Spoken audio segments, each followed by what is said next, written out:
जय श्री कृष्ण मित्रों। पिछले वीडियो में आप लोगों ने जाना सूर्य भगवान के उपायों के बारे में। आज मैं आपको चंद्रमा के बारे में बताऊंगा कि चंद्र भगवान के कौन कौन से उपाय आपके लिए। सबसे पहले हम चंद्र भगवान का जो ध्यान का मंत्र आपको बताते हैं वो है श्वेतः श्वेतांबरधर श्वेताश्व श्वेतवाहनः गदा पाणिर्दुबाहुश्च कर्तव्यो वरदः शशि। अर्थात इस मंत्र के साथ आप चंद्रमा का ध्यान कर सकते हैं। ध्यान से भी चंद्रमा का पीड़ा समाप्त होती है। चंद्र का यंत्र भी उसी तरह भोजपुत्र पर 9 कोष्टकों में हिंदी के अंकों में प्रथम जो ऊपर वाली हॉरिजॉन्टल लाइन है उसमें 7, 2, 9, बीच वाली लाइन में 8, 6 और 4, सबसे नीचे वाली लाइन में 3, 10 और 5 ये अंक लिख करके भोजपत्र को ताबीज के अंदर भर के उसको गले में या बाह में बांध सकते हैं सोमवार के दिन।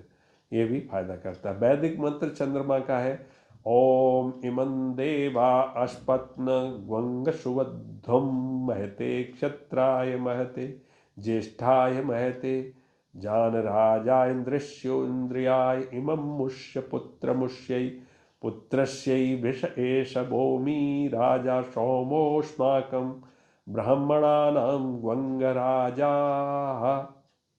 ये मंत्र है चंद्रमा का। आपको ये मंत्र से भी आप ध्यान कर सकते हो, पूजा कर सकते हो, पाठ कर सकते हो। और ये मंत्र अगर आप हमेशा उच्चारण करते हो, जहाँ भी चंद्रमा की पूजा होती है नवग्रह में, ये मंत्र प्रत्येक ब्राह्मण उच्चारण करते हैं तो ये मंत्र भी बहुत ही फायदेमंद है अगर चंद्र से संबंधित कोई आपको पीड़ा हो रही है तो। इसका एकाक्षरी मंत्र है जो बीज मंत्र है वो है ओम सोम। ओम सोम सोमाय नमः। इसका बीज मंत्र है सोम। सोम सो पर बिंदी। ओम सोम सोमाय नमः। तांत्रिक मंत्र है ओम श्राम श्रीम श्रोम सह चंद्रमशे नमः।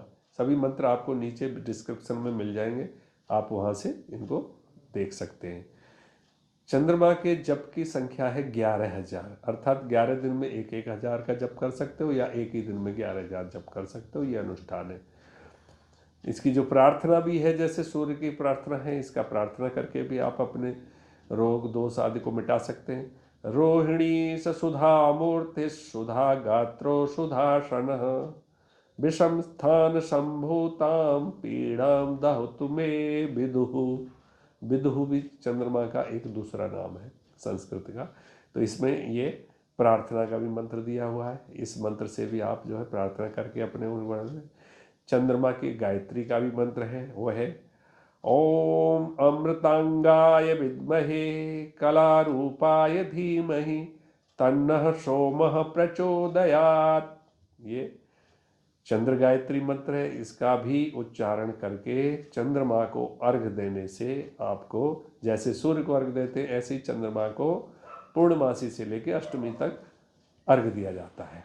पूर्णमासी से लेकर के शुक्ल पक्ष की अष्टमी से लेकर के कृष्ण पक्ष की अष्टमी तक, क्योंकि इन दिनों में चंद्रमा पूर्ण होता है। पूर्ण नहीं, आधे से ज़्यादा होता है। लेकिन इनके अर्घ्य का समय जो बताया गया है चंद्रमा में वो नॉर्मली पूर्णिमा से एक दिन और एक दिन बाद के लिए ही बताया गया है, क्योंकि शाम के टाइम में चंद्र जब उदय होता है उस समय पे ही अर्घ्य का विधान होता है। तो चतुर्दशी, पूर्णमासी और पड़वा, ये 3 दिन में जो है चंद्रमा का अर्घ विशेष फल देने वाला होता है। बाकी तिथियों में तो वो बहुत देर से उदय होता है तो उस समय रात्रि होती है और रात्रि में देव पूजन माना अच्छा नहीं माना जाता है। इसलिए चंद्रमा के अर्घ का केवल 3 दिनों में ही आप फायदा उठाएं, वो है पूर्णमासी और उससे पहला एक दिन और उसके बाद का एक दिन। उसके बाद अब आते हैं चंद्रमा की अगर हमको हवन कराना है तो उसमें कौन सी संविधा यूज करें। उसमें पलाश की लकड़ी, ढाक जिसको हम बोलते हैं, उसकी लकड़ी करने से चंद्रमा के दोष दूर होते हैं। अब आते हैं दान के द्रव्यों पर के दान क्या देना चाहिए। तो चंद्रमा के लिए दान देना चाहिए मोती, सोना, चांदी, चावल, मिश्री, दही, सफ़ेद वस्त्र, सफ़ेद फूल, शंख, कपूर, सफ़ेद बैल, सफ़ेद चंदन। अर्थात सफ़ेद वस्त्र की वस्तुएं चंद्रमा को दान करने चाहिए। और दान का समय है संध्या काल, जब चंद्रमा का उदय होता है उस समय पर। रत्न जो है इसका होता है मुक्ता हिंदी में, और अंग्रेजी में बोलते हैं पर्ल। तो पर्ल या सच्चा मोती बोलते हैं लोग, वो वाला आपको 2, 4 और 6 अथवा 11 रत्ती का धारण करें, जैसी आपकी श्रद्धा, जैसा आपका सामर्थ्य, उसके हिसाब से 2 से लेके 2 रत्ती, 4 रत्ती, 6 रत्ती, 11 रत्ती का धारण करें। 7 या 8 रत्ती वजन का ना लें। 7 या 8 का ये थोड़ा सा नकारात्मक प्रभाव वाला होता है, उसका वजन का ये ना लें। चांदी या सोने की अंगूठी में शुक्ल पक्ष सोमवार रोहिणी नक्षत्र के योग में पहने। जिस दिन रोहिणी नक्षत्र हो और अगर उस दिन पूर्णमासी हो, शुक्ल पक्ष में सोमवार हो, ये सारे योग अगर बन रहे हैं तो बहुत फायदा करता है।